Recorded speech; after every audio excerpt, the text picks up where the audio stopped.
Russia is seeking to expand military cooperation in the Nicolás Maduro regime in Venezuela amid a potential US operation in the South American country, thereby openly demonstrating hostile intentions towards the West.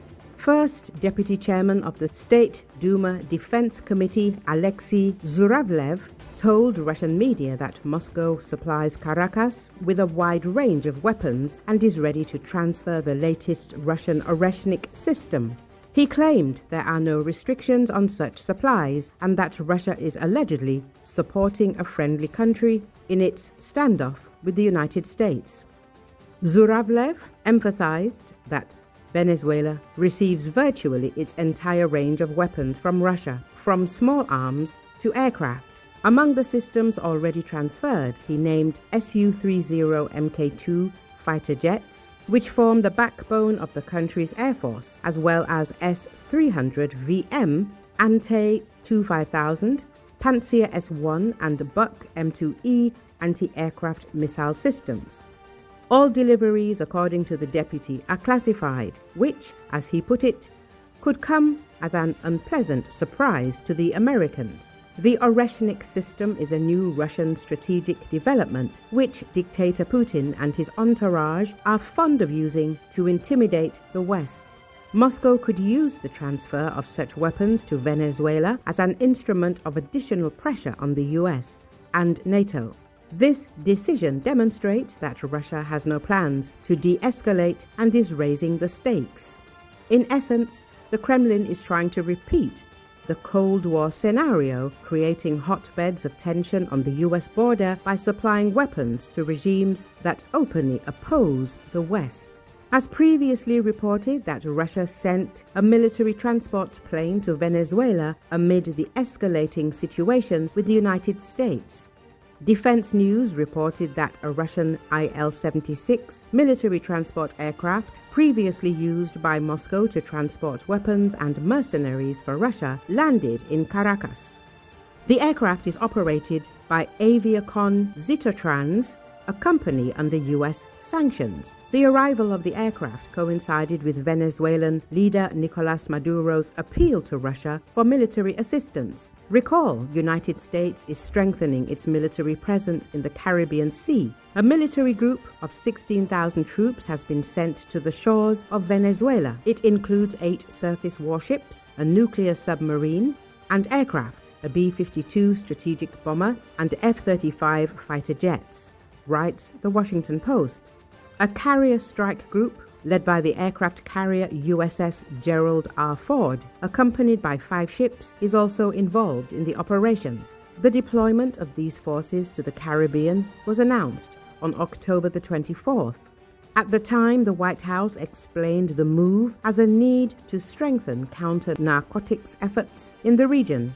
Observers believe the large-scale concentration of forces indicates that the administration of US President Donald Trump is preparing to expand operations in the region with the possibility of launching strikes on Venezuelan territory.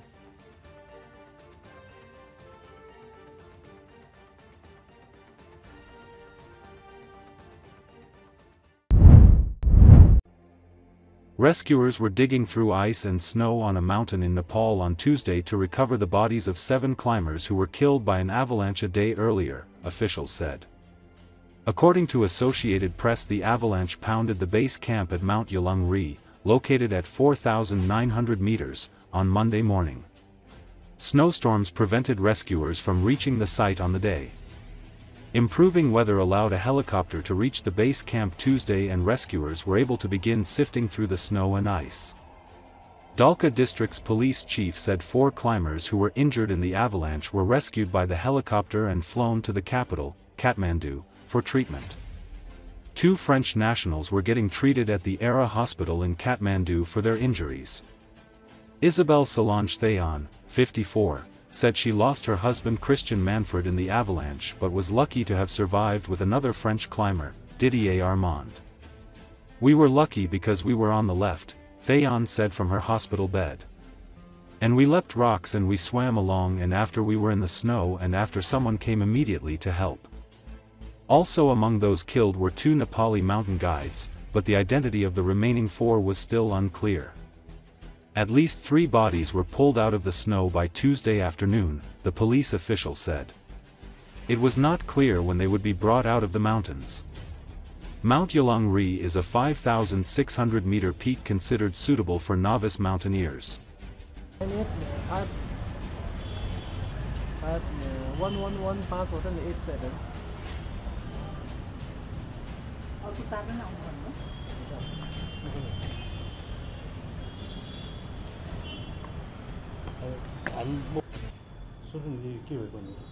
So, can you explain like what, how? Air orbiter by 9. It's awful.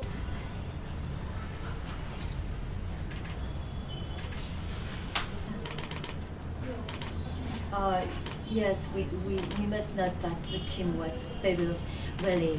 I think 9 in the morning, and we were hiking with several people. We met them on the base camp, and suddenly the snow moved, and we were lucky because we were on the left, and we leap rocks, and we swim. We swim we swam, and after we were in the snow, the head in the snow, and half of the head, and after someone came immediately, he was free. Unfortunately, Christian died. He's a French, he's my husband, and he died. It was not possible because of rocks. He has rocks on his head. And the other people, we met them the day before. We were in the camp base, and all died.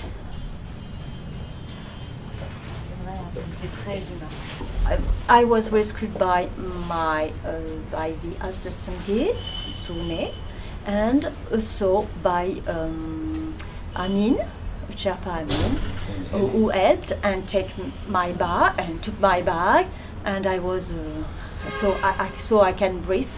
But I was not under the snow. It was easier. The other people were under snow. They said they think 6 meters under snow, so it's completely different. It was not possible to help them, not at all.